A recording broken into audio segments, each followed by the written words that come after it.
Are you training for your first marathon and want to make sure you don't end up like this towards the end of the race? I don't blame you. The 26.2 miles of a marathon is a huge task. I remember putting off doing an Ironman for 10 years because I was afraid of the marathon.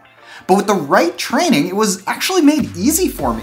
I did my first marathon in an Ironman triathlon in 3 hours and 24 minutes, and I remember thinking past the halfway mark that I just didn't deserve for it to feel that easy. And I am someone who is absolutely not a naturally good runner. Well, that marathon did get harder towards the end, but it was made a lot easier than it could have been due to the right things that I did leading up to that race.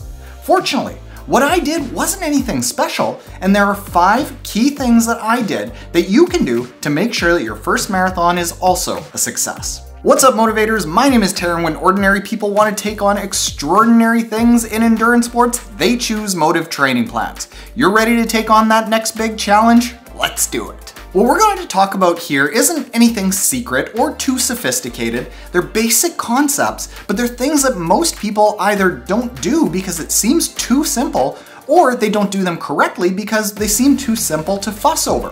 But getting these foundational aspects of your training and racing absolutely nailed down is everything, because if you don't do these things, what else you do besides this training and this preparation won't matter, because you won't even have the basic foundation to have a good race come race day. The first thing that we need to get nailed down is our pacing.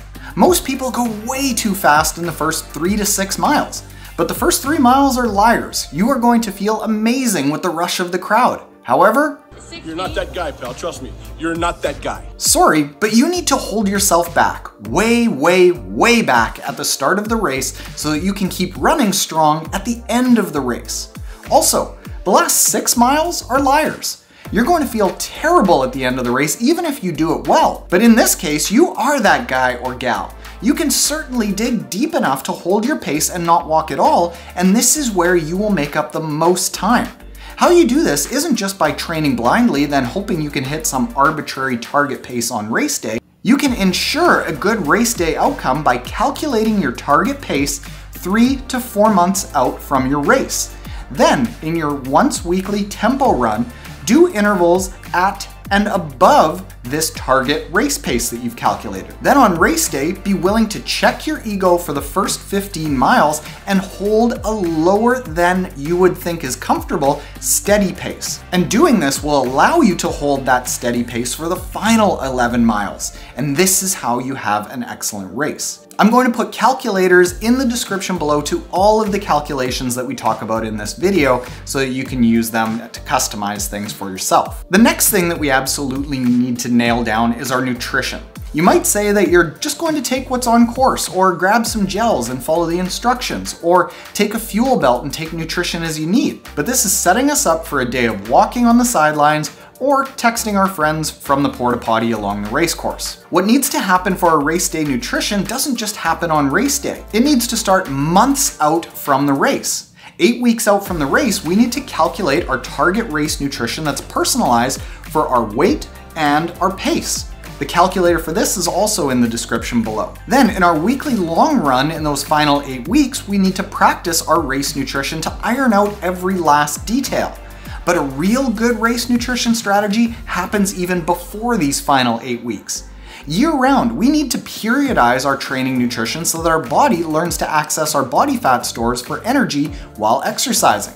If we can't burn fat as fuel, which almost all athletes can't if we're always taking the same sports nutrition carbohydrates before and during every workout, we're going to run out of energy in the race because we can't tap into our fat stores for energy. When we're doing our easy runs and long runs, we should have mostly proteins, fats, and low blood sugar carbs like berries and unripe bananas before and during those workouts. I would say that learning to burn more fat as fuel was the biggest factor in my marathon race success. Third, strength training is a critical part to marathon success. A marathon is a huge amount of pounding. In a race, we're going to take around 55,000 steps. Multiply that by around 160 pounds for the average runner, and then multiply that by about 7 times your body weight for the pounding force of every single foot landing. That's a huge toll on the body, and our body needs to be strong enough to handle that.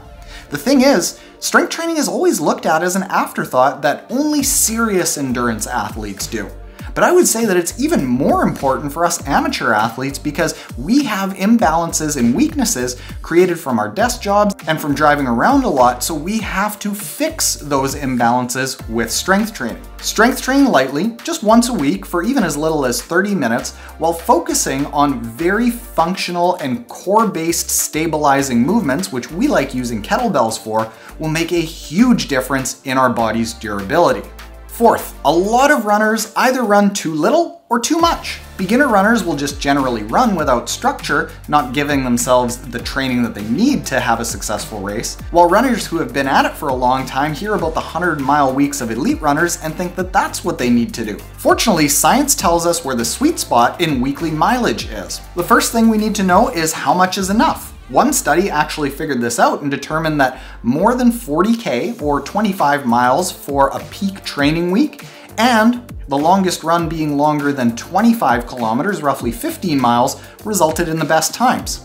But we also want to make sure that we don't injure ourselves leading up to the race, so we have to make sure that we're not training too much. Studies have found that there's a big risk of injury doing a race when runners are under 30 kilometers or 18 miles per week, and a higher likelihood of injury and illness when we start to go over roughly 60 kilometers or 37 miles per week.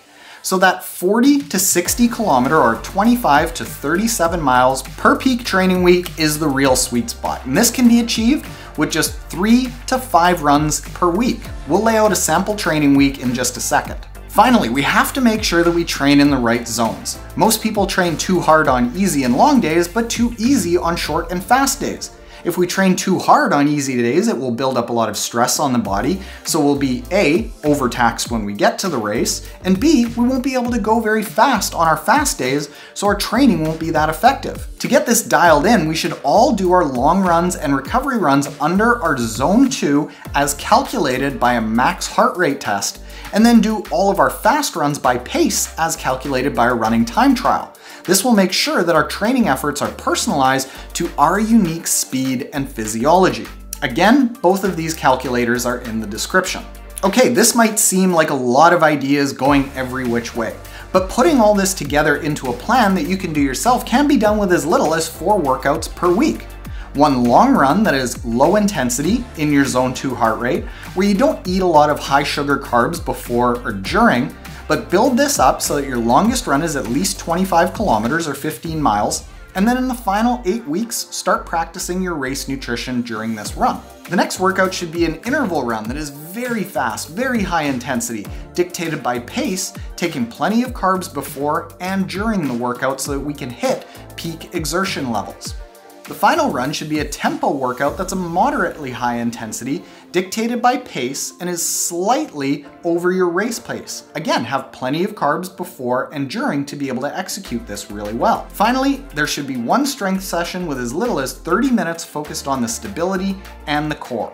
Do all of this and you will have the foundation for a fantastic race that is better than you could have imagined, and you might just be one of those lucky runners who even enjoys the marathon. You're ready to take on that next big challenge you've always wanted to, so give Motive a try for free and you will get a personalized train plan with all the methods we talk about here. All you have to do is be willing to show up ready to do the work every single day. Follow the plan and you will be ready on race day. Finally, click the video on the screen. I mentioned low heart rate running, which is the key to a good training plan. It's really hard for runners to do this, but this video gives you our system to make it as easy as possible on yourself. Later, motivators.